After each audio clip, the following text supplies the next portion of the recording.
Okay, this is BlissVille, Misadventures in BlissVille. I'm Dave Lawler. I had my friend Andrew Lugonk waiting patiently for this damn theme to finish. And I can hear him tapping on his keyboard too, which is hilarious. Oh, could you? Oh. Tonight, we had that music on there for a reason. That is the memorable theme from Escape from New York, the 1981 John Carpenter movie. I want to start the discussion with Andrew with the topic very near and dear to our hearts, which is that movie. I'm going to read this bit of news, which is interesting for anybody who loves or loved movies of a certain time. There was a second golden age in Hollywood in movies that occurred somewhere between 1970. I want to say 1970, but it's probably 1966 all the way through to 1986. That's not bad. That's 20 some odd years. So here's this bit of news, and we can discuss it going from there. It's from comingsoon.net. Snake Plissken will be heading back to the big screen! Exclamation point. Deadline reports today that 20th Century Fox has won the remake rights to John Carpenter's enduring action thriller Escape from New York. What's more, Carpenter himself is set to serve executive producer. Set in a dystopic future, the 1981 original stars Kurt Russell as Plissken, one-eyed patched convict sent into a maximum security prison, formerly the island of Manhattan, to rescue the president. Carpenter directed his own sequel to the original Escape from L.A. in 1996, a film I did see in the theater.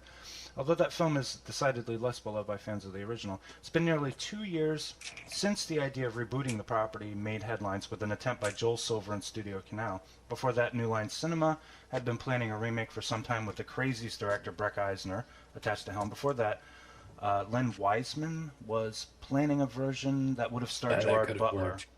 Not Gerard Butler, no, but Len Wiseman, I could have flowed with that. So it's John Carpenter kind of disappeared. He directed a movie 4 years ago called The Ward. I haven't seen it. It's a horror thriller. So the new Escape from New York doesn't have a director yet, but Alex Hyneman and Andrew Rona of the Picture Company, whatever that is, are attached to certain producers. So I looked up. Thank God they got those guys to make it. I mean, Alex you had to really tap the pool of experience to get the guys to remake Escape from New York. You have to dig up like the best you can find. These guys have relatively very little experience. According to this, they're just producers or executive producers on very small films. Scary Movie 3. That's hilarious. Something called Venom, Fighting, The Losers, Project X, The Apparition, The Loft, The Nice Guys. Which Project X, the later one, or the one with Matthew Broderick and the chimpanzees? This is 2012, so it's not Matthew Broderick. Oh, no chimps in this one. Okay. So both producers served together. Apparently, they're also working on a untitled Ben 10 project. Ben 10, I know, is a cartoon on Cartoon Network. It's like a Japanime kind of thing, but it's actually a very clever cartoon for its audience. Really? But they're working on this. Let me see. I think the first credit goes back to 1997. Mimic. I believe Andrew Rona was a co-producer on that. With Mira Sorvino. Yeah, it was a good movie, actually. What's his name? I can't remember the director's name. I don't remember director's name anymore. Yeah. What was it? Guillermo. God, it's hard to say. Guillermo del Toro. Yeah. He directed the one with the cockroaches that looked like the Virgin Mary or whatever the hell that was. That was cool. Kronos. That movie was called Kronos? Wait a minute, this one was the cockroaches though. Well, Mimic was the cockroaches and Mira Sorvino, and she Mimic was is very herself in similar. like cockroach slime. Del Toro directed a movie called Kronos. He directed a movie called The Devil's Backbone, which was very good. It was a Mexican horror film. He directed Mimic, of course, and then he went on to direct Pan's Labyrinth, which is... I enjoyed it. I thought it was depressing as hell, but I did enjoy it. I tried to sit through that once, and that was bad. I don't know. It didn't make it. Didn't make it. So not much inspires my confidence in the remake, except to say the visual effects will probably be vastly improved upon, perhaps more use of New York City locales. But because I remember those being two major points of criticism in the original movie. I remember one reviewer, Danny Perry, in his excellent book that he made, that's no longer in print, it's called The Guide for the Film Fanatic, says the movie might as well have been shot in Cleveland, since most of it takes place at night, and that as brilliant a director as John Carpenter can be, he doesn't know New York all that well. He even calls the 59th Street Bridge the 69th Street Bridge. Yeah, it's true. He should have called it the Queensboro Bridge, but I don't know why. Yeah. So, what do you... we always call it I know the you're going to 59th scream Street about Bridge, this, so go ahead. Oh, I'm not. I mean, look, nothing surprises me anymore. Hollywood ran out of ideas quite some time ago. It's like, I just don't see these things. Like, I mean, like I get them and I put them on my media center and then I never get to them. Like a couple of examples of this: the remake of RoboCop. Like, there's no need for a remake of RoboCop. Yeah, that kind of came and went, didn't it? I mean, I didn't even watch it. Like, I kept like going past it and like going, should I watch that? I probably should watch that. I might like it. And then it's like, fuck that. Let me watch the original. And the same thing with Total Recall. Like I had no interest in that at all. Like, and like I feel kind of the same way about Escape from New York. Now, but that said, like the trailer for the new Terminator movie, I think looks awesome, and I'm totally down. I want to see it. Like some of the shot-for-shot remakes of redo of not really remake, but like they've done shot-for-shot like things from the first movie, and that really looks interesting. Is this a reboot or a sequel? No, it's a sequel. Like basically, Okay. they're Sarah Connor from the future is going to go back and change time. And the good Terminator from Terminator 2 or something or one of the good Terminators is going to go back and kill the bad Terminator in the first movie. And then there's a whole bunch of other stuff that's happened that's changed time. So they're going to redo the first, it's going to take place at the same time of the first movie, but it's going to be different. Different things are going to happen. And of course, as is in keeping with our, feminized time, Kyle Reese is probably going to be a gigantic pussy, and Sarah Connor is going to save him from everything, and there'll be a gigantic quivering vagina instead of being like who he used to be. Anyway, moving on. but it still looks interesting to me. I don't know. You'll be happy to know I'm running the Terminator music as you're talking, so it's pretty awesome. Oh, are you? Oh, good. All right, we got the sound effect. I can't wait to hear how this comes out. It's probably going to sound like crap. Anyway, Brad Fidel. Getting more and more technical every day around here. Good. So, yeah, I'm a disc jockey now. Anyway, as far as I know, there's very little information on this. So what's more disconcerting is that these guys, this Andrew Rona and Alex Heineman, producing the remake of Escape from New York, started out as studio executives of Joel Silver's company. And you know how you get ahead when you're working for Joel Silver. You bring enough cocaine and you're cool. I think that it's a mistake, just like all these other remakes and reboots and all kinds of other crap, and it'll probably be a gigantic fucking failure because the people who care about Escape from New York aren't going to go see it because they don't want a remake. And the people who right. that the movie would be aimed at just don't give a flying fuck about the whole idea anyway. Right. So it's only going to appeal to people our age, and then it doesn't really appeal to us because we don't want a remake. Yeah, it's surprising though. I mean, like when they made the shot-for-shot remake of Psycho, do you remember when that came out? That was in 1988. Yes. A lot of people said in their documentary, because I have both versions. I have the original and I have that remake. They had a documentary to basically justify why they did what they did. They said, we're making this movie for a younger generation. And they had interviews with these people. Nope, never saw Psycho. No, have no idea. It's really kind of sad actually when you think about it. But the easiest thing they could do is go to their video store and rent the movie at that point if they really were interested in seeing, a decent movie. I mean, who cares when it was made if it's good enough, Well, yeah. I mean, and I don't think that that's really a justification for going back and doing a shot-for-shot remake of something. It's weird. What was the point of that? Clamoring for it. They'll just go and rent it and watch the original. Otherwise, what are you bringing them? You're not. You're just, you're reshooting it, the whole movie with Vince Vaughn for no fucking reason. That was fucking tragic to watch that. Yeah, I mean, to watch Vince Vaughn, who came up with the idea to cast him in the part of Norman Bates. I don't know. I don't know who else would be cast in the role of Norman Bates. Crispin Glover for one. Yeah, fuck, You know, yeah. can you imagine that? Wouldn't that not be the most fucked up Norman Bates? I mean, he wouldn't be Anthony Perkins. He doesn't have to be.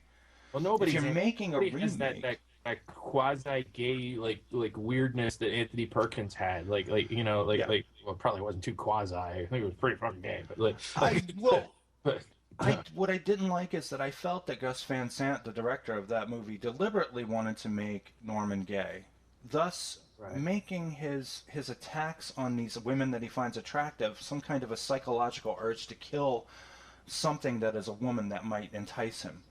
Because his mother being a domineering point, I mean, there's a lot of like homophobic stuff going on within Norman Bates, and I think he was trying to really bring it out. And Vince Vaughn doesn't strike me as gay. He really doesn't. I wanted to ask you about the first time you saw Escape from New York. Yes, I didn't like it. You know why? Why? Because I saw it in pan and scan on like TV, and it was shit. And it was like cut up for TV. Didn't like it. Once I first saw it letterboxed, I appreciated it. And then once I saw it in HD, I appreciated it even more. Ah. A lot of movies are like that. The most notable one, the one that I hated when I first saw it, and I thought very little of for years and years and years, is the original Mad Max. And then I saw it in 1080p HD, and I was like on the floor with how awesome it was. The original was that Mad Max. I know that that Mad Max was originally, it was dubbed by some other actor. It wasn't dubbed. And that's by, what I saw. That's what I saw was the original pan and scan dubbed version. Yeah. So you saw a movie. So then you saw it later, and it had Mel Gibson's voice in it. Yes. Yes. Mel Gibson's voice. Yeah. The first movie was everything. That one that I saw that was pretty cheesy because I didn't see Mad Max first. I saw Road Warrior first, and I thought Road Warrior was just awesome. And then I went to see this movie, and I was like, oh. Yeah. This isn't that good at all. But then you see like that, like it paints this awesome picture of society in its stages of breakdown. Like in the first movie, society is breaking down, and the criminals are taking over. Like they're losing control, but they haven't fully lost control yet. Right. And then in the second movie, they're showing, more time has passed, and all fucking hell broke loose, and the criminals are running the show. Right. And then in the third movie, like they're starting to put it back together again, and they're starting to find civilization again, and start to find their way and finding energy and things like that. Now, what did you think of Thunderdome there? It's flawed, but I mean, nothing could approach what they did in the Road Warrior. I am excited to see what they do with this reboot that they're doing. That's one of these things that I actually am kind of like psyched to see. Like I love the character, and I love the just the story in general. So like I'm kind of pissed that they didn't do it with Sam Worthington. I really would have preferred him to Tom Hardy, but he's the dude from Avatar, right? Yeah. And Tom Hardy was he was Bane in the recent Batman movie, and he was also played a young clone of Captain Jean-Luc Picard in the final Next Generation movie. God, did he? Oh, God, you know his career better than I do. I just know him as that annoying guy that they keep putting in all these movies that they say are great, but nobody sees. It's like this British guy. We have to ship in our alpha males now because we don't have them here. Yeah. Like so, all of our guys are little fairies now. So like we have to bring in Australian and British guys to be our alpha males. That's how we ended up with the two Australian twins, Thor and his brother from fucking Red Dawn, the remake, God. I can't remember their names either. I'm too old to remember shit now, man. I used to be a fount of remembering information about movies, and now I can't remember jack shit. You know why? Because I have IMDb, and I can just look that shit up. I'm going to say probably the first time I saw Escape from New York was on regular television, probably 1983 in Philly. I didn't see the uncut version until we got cable a year later. I absolutely fell in love with this movie, even for being shot at night. This is a John Carpenter trademark. He knows how to shoot his night scenes. That's when I seriously began to explore him as a filmmaker and filmmaking in general. Later on, we had the Movie Channel on cable, and they would run these festivals from specific important film directors. So I learned a lot more about auteur theory and how to shoot. So. Mm-hmm. I wanted to talk a little bit about the Oscars. The nominations came out today, and I noticed that A You man could named feel Michael me not Keaton. giving a shit about it from all the way there in New York. There is something you might be pleased about, and that's Michael Keaton has Yes. received an Oscar nomination for a movie called Birdman. Yes. Now it's not Birdman as in the comic book and cartoon character. He plays I guess he's playing kind of a variation on himself. He plays a guy who was in a popular movie series playing a superhero called Birdman. And the costume looks a lot like the Batman costume, except it's got feathers, sort of. Mm-hmm. Yeah. And it's just a very interesting thing to look at. I'm gonna try and make an effort to see it. Have you seen any of these movies yet? I know you talked I've about wanting to see seen- American Sniper. I have not. I've seen. Let me see. There was one of them that I saw, but I can't remember what I've seen. I have a copy of Birdman, but I haven't watched it yet. Oh damn! I gotta see it. We watched. Hook me we up. watched one of those damn. Oh, you want a copy? I'll get it to you. No problem. Did we watch? We watched one of the short ones because Heather only watched the short ones. Yeah, Birdman you told is a me little she- long, so I got to watch that by myself. Short attention span. Yeah. The Well, we short got attention American span theater. Sniper, Birdman, Boyhood, The Grand Budapest Hotel, The Imitation Game, Selma, The Theory of Everything, and Whiplash. I have no idea. These are all like Whiplash I want to see is the only one of those that I really want to see. I have that too, and I haven't watched that yet either. these are movies that are a good majority of these movies are released at this time of year just to qualify for that year's Oscars. And, Yeah. nobody sees them until That later. Boyhood thing came out a while ago, and it looks like the worst, crushing, boring piece of shit that I ever made. Like it just looks like a disaster. I have Which is no what idea. I've read from reviews of it, like from normal people and not like movie Oh, critics. Boyhood. Okay, it says it's directed by Richard Linklater. Yeah. He did. Well, I've been a fan of sometimes, and then other times not. I And, tell you, I didn't much care for the first movie that made a fan. The Dazed and Confused. Slacker. Oh, I like Dazed. Slacker was first I didn't one. like Dazed and Confused. I liked those movies he did with Ethan Hawke and Julie Delpy. I thought those were great. And I liked The Scanner Darkly too. I thought that was pretty good. And I also I liked tried to Weekend watch that once. It was too gimmicky with all that fucking drawing shit on there. The rotoscoping. Yeah, whatever the fuck. Oh, there's a name for that? Yeah. Rotoscoping. Ah. That's Cool. applying animation to live action footage in some way. Yeah, it's annoying. They probably shouldn't do that. So these none of these ring a bell for me. For some reason, Paul Thomas Anderson gets a nomination for his script adaptation for Inherent Vice. Right. Everybody's telling me that's a terrible movie, and I'm just like, okay. That's what I've heard. I've been slow to check these things out. They're here. It was this kind of the same thing last year with the Oscars. It's like every year the screeners get leaked, and then you check them out, or you get them, and then I just most of them I don't really want to watch, except for last year. That was last year where we got The Impossible, which was fucking incredible. That should have won every award known to man, and it didn't win jack shit. I don't understand why now we have 8 nominees for film. Doesn't this kind of devalue the process? I mean, if you were down to say 5, like it used to be, or even down to 3, it makes it. It gives Hollywood more incentive to try and produce, excellent cut above movies rather than, hedging their bets with movies that are 3 stars or something like that. Yeah, look, but then you get this crap look, maybe Selma is a good movie, but you get this pandering stuff that's just made so that it can get Academy Awards.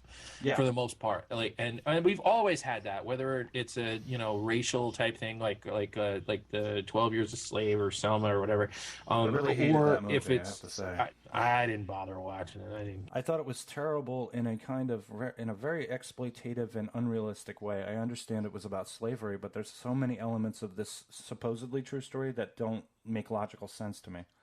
Yeah, I heard that. I didn't see The Butler either. I did see The Help, and I enjoyed it. I thought it was good.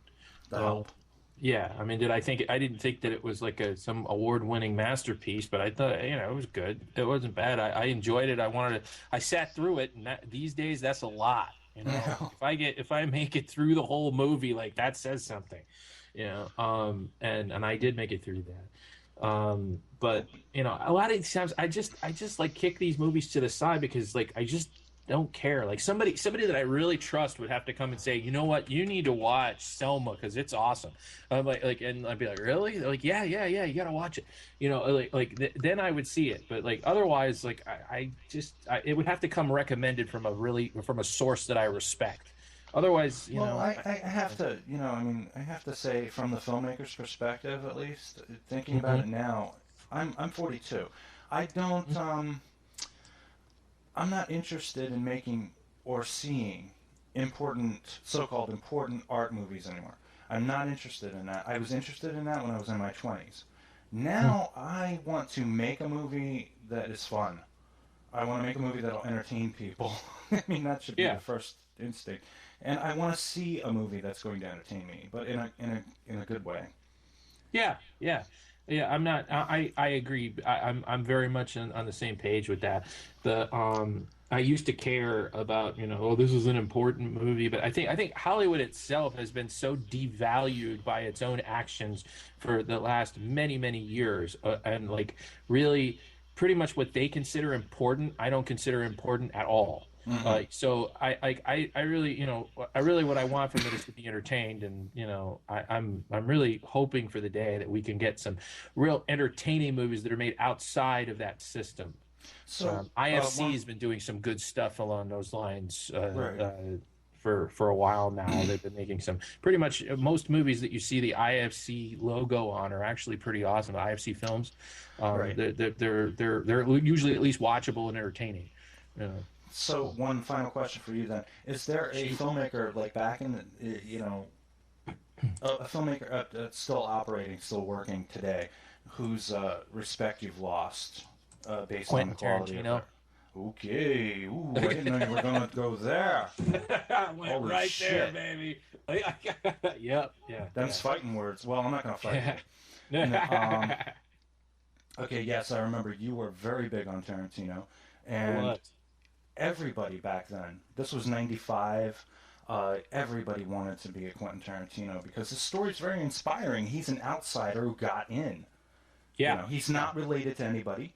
There's no nepotism involved. He got in through sheer talent, which is how you should get in as a filmmaker. You shouldn't get in because you're Will Smith's fucking niece. But exactly. Yeah. But Tarantino, he did Reservoir Dogs. He did Pulp Fiction. He did Four Rooms, which I didn't really like at all. Didn't like it. I was so upset about how bad Four Rooms was that I had to go and see another movie just to clean my palate, and I had to go see 12 Monkeys, which I really enjoyed. Oh, dude, remember the time we met Bruce Willis? Yes, I do. He came walking in, and he was wearing the jacket from Pulp Fiction. He was actually wearing that jacket. Yeah, he was, yeah. It was like a brownish, reddish suede. And what really struck me, it was funny because I remember our friend Jason was there too, right? And he was fawning all over Bruce Willis and wanting to get his autograph. I just let the man have his own space, and he actually talked to me. I was like, "How you doing?" And he was like, "How you doing? What's going on?" I actually got to be friendly with him and his brother and a number of people that worked for him. Isn't his brother Isn't he? Is he a twin or something? He has a brother that's a twin, right? Or it looks a lot like him. But this is his younger brother. His brother David. We were friendly for a number of years, and I hung out, been around in Bruce's limo, gone to clubs with Bruce back in the day.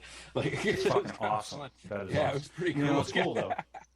I've read a lot of bad stories about Bruce Willis in the past, but the thing is, he's a very friendly guy. He was friendly to me. I mean, look, I can't vouch for how wonderful a guy he really is. I don't know, but as far as and he was always good. Do you think he dumped Demi, or did Demi dump him? I think if he dumped Demi, that brings his stock up in my book. Right. Go Bruce. Yeah, so Quentin Tarantino. That's my answer. Every time, every single movie that he's made in the past. Oh, What'd you think of Kill Bill and Kill Bill 2? ever since then, he like really. I mean, like, look, take a look at Inglorious Bastards, or Inglorious Bastards and Django Unchained. I have not seen Django. I'd really like to. The last one I saw of his was Inglorious. I had a problem with Inglorious. I thought it was. I really can't. I had a big problem with it too, and my problems with both movies are really the same. They lost their steam about halfway through. He's got this thing now where he wants to kill off the most interesting character in the movie halfway through, and then the movie never recovers from that. They start off awesome and then just fizzle. Like he just can't complete it. And Django ends with this absolutely, like, it goes so over the top with I love good violence in movies. I'm all about that. I got no problem with it. But this was completely just unnecessary when it came to the story, and it was so over the top that it ruined everything. Like, it really, like the ending battle and all that was so off the wall insane that it was stupid and it didn't belong. It like jumped the shark, My issue with Inglourious Basterds, it might actually be the same problem that you're having with that movie, is that I feel that the movie disappeared up its own ass about an hour into it. Yep. It really did. It got lost in its own seriousness. He's trying to, like, really, he's trying to be like a film school professor with this movie. Mm-hmm. I'm going to wrap this episode up. This has been a special little edition of BlissVille where we were talking about Escape from New York, and we can only hope that the freaking filmmakers will be competent. And also we talked a little bit about the Oscars. Nobody gives a shit, so... Fuck 'em. Yeah. So, I'm Dave Lawler. Please subscribe to this podcast if you care, and peace out and stay home.